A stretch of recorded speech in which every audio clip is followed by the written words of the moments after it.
मैं प्रेस के साथियों का धन्यवाद देता हूं कि इतने सुबह बुलाने पर आप सभी यहां पर आए हैं। हालांकि चुनाव खत्म हो चुका है और बहुत सारे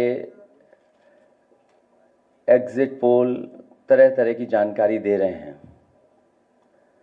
मैं आपके बीच में आपके माध्यम से कुछ बातें रखना चाहता हूं।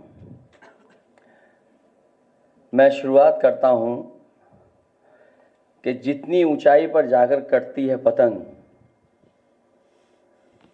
उतना ही बड़ा होता है उसका पतन। भाजपा कई दोषों के लिए जिम्मेदार है।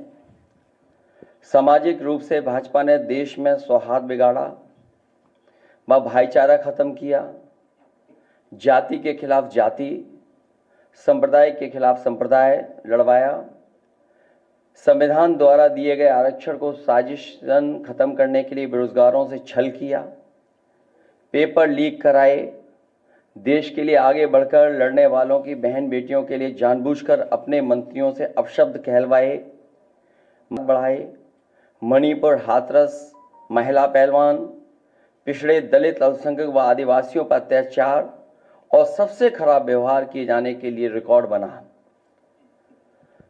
आर्थिक रूप से इलेक्टोरल बॉन्ड का ऐतिहासिक भ्रष्टाचार किया। इलेक्टोरल बॉन्ड के माध्यम से पैसा कमाने के लिए मुनाफाखोरी को बढ़ावा दिया, जिसने महंगाई को बढ़ाया। अपने फायदे के लिए भाजपा ने जनता पर बेतहाशा महंगाई थोप दी। नोटबंदी से व्यापार का चौपट कर दिया। भ्रष्ट जीएसटी से छोटे दुकानदार तक को मंदी का शिकार बना दिया। किसानों की जमीन हड़पनी चाहिए, काले कानून लाने चाहे, खाद की बोरी की चोरी की, लाभकारी मूल्य नहीं दिया, 35 सालों की सबसे बड़ी बेरोजगारी में देश को धकेला, महंगाई से गरीब को और गरीब बना दिया, अमीरों के अरबों के लोन माफ किए लेकिन किसानों के ऋण के लिए आत्महत्या के लिए मजबूर किया, ब्याज की दरें घटाकर मध्यम वर्ग की बचत को बेकार कर दिया, बैंकों में तरह तरह के चार्ज और पेनल्टी से लोगों के खाते दीमक की तरह अंदर ही अंदर खा गए, बैंक लॉकरों के नाम पर जिम्मेदारी से पल्ला झाड़ लिया, नैतिक रूप से चंदे तक का पैसा खा गए, केयर फंड के नाम के आगे पीएम के नाम का इस्तेमाल करके बाद में हिसाब देने से मना कर दिया, अपराधियों को शामिल करने, उनके कृत्यों पर पर्दा डालना, जैसे मणिपुर में अपने संगी साथियों द्वारा बेटी के साथ मानवीय व्यवहार में, बीएचयू छात्र अभद्रता कांड में, खीरी किसान हत्याकांड में, हाथरस की बेटी के बलात्कार हत्या व कानपुर देहात कांड में जहां मां बेटी को झोपड़ी में जिंदा जलाकर मार डाला, ऐसे अनगिनत उदाहरण हैं। शारीरिक रूप से देखें तो भाजपा लोगों के शरीर स्वास्थ्य से भी खिलवाड़ किया, उसके भी दोषी हैं।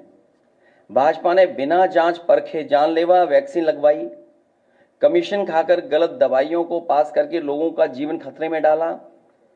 इसका सीधा असर जनता की सेहत पर पड़ेगा और आने वाली पीढ़ियों की तंदुरुस्ती पर भी।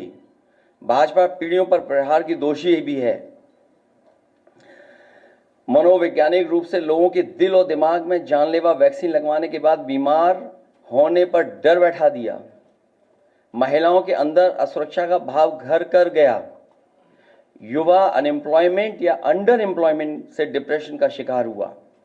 राजनीतिक रूप से चंडीगढ़ के मेयर चुनाव में कैमरे के सामने धांधली की, चुनी हुई सरकारें गिराईं, खरीद फरोख्त का नकारात्मक सियासत को जायज ठहराया, पारिवारिक रूप से राजनीतिक फायदे के लिए परिवारों को लड़वा दिया, भाई के खिलाफ भाई को। मानसिक रूप से भाजपा ने अपने ही समर्थकों को हिंसक बनाया, मॉब लिंचिंग को मानसिक रूप से सही ठहराने की साजिश की, आपराधिक रूप से ऐसे लोगों को मंत्री पद दिया और बनाए भी रखा जिन्होंने किसानों की हत्या की, जो महिलाओं पर अत्याचार शोषण के दोषी हैं। न्यायालय तक में अपने लोग पिछले दरवाजे से सेट किए, न्यायाधीशों से खुलकर एक विचारधारा विशेष के लिए बयान दिलवाए, न्यायाधीशों को राजनीतिक पदों पर लालच देकर कानून तक को अपनी भ्रष्ट सोच से यही काम यूनिवर्सिटी, कॉलेज, स्कूलों में किया। नौकरशाही में लेटरल एंट्री के बहाने यही धांधली की। योजना आयोग खत्म किया। ED, CBI, IT, income tax को सरकार बनाने, बचाने और चलाने के लिए इस्तेमाल किया। झूठे आंकड़ों से देश और दुनिया को छला, जिससे अंतर्राष्ट्रीय स्तर पर भारत को विकासशील देशों की भाजपा ने इन्हीं सब कारणों से देशवासियों की जिंदगी को खतरे में डाल दी। भाजपा का झूठा राष्ट्रवाद, चीन की घुसपैठ से रजांगला मेमोरियल जैसे शहीदों के बलिदान का स्मारक तक नहीं बचा पाए।